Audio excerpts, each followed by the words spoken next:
So last time we talked about law of sines. This time we are doing law of cosines. So this first video, all I want to do is prove the law of cosines. And when we prove it, I'm actually just going to prove this middle one. You're going to notice there's 3 different versions of it. That's because it depends on which angle we're using in each version. Notice that the side we start out with in the formula always corresponds with the angle used. So we've got B corresponds with beta, C corresponds with gamma. Like I said though, I'm going to go ahead and prove this one right here. So to start out, I'm actually going to go ahead and just focus on this little right triangle right over here. Okay. We're going to do 2 things. We're going to do Pythagorean theorem, because if you notice, these look an awful lot like the Pythagorean theorem. Okay, so I'm actually going to go ahead and start my proof with the Pythagorean theorem. So with that small right triangle, I know that a squared has to equal x squared plus h squared. And then if we solve for h squared by subtracting x squared, you'll get a squared minus x squared is equal to that x squared. Now it's going to become important later on, so I'm going to highlight that because we're going to do substitution later. Let's do another part.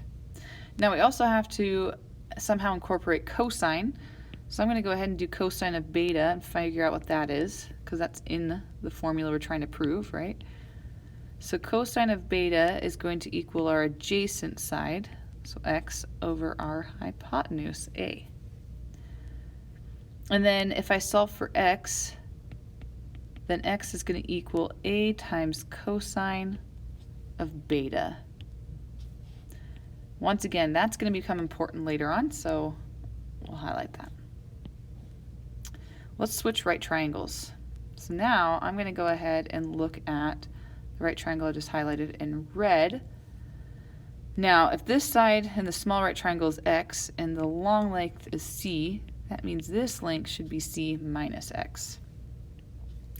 I'm going to go ahead and start out with the Pythagorean theorem. So we know that b squared has to equal h squared plus c minus x squared, so all that squared.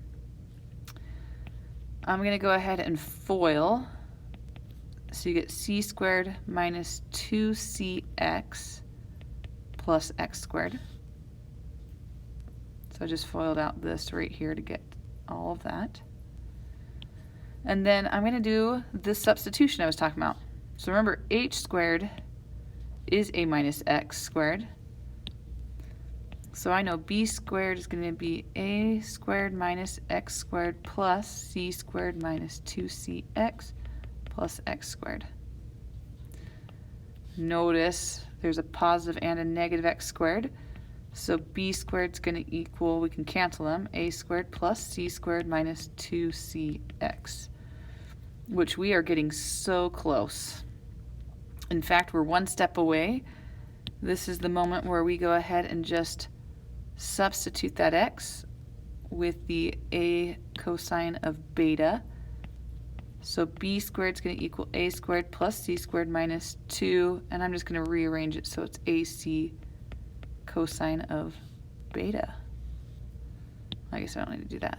So it worked out, and we are good to go. That's the proof.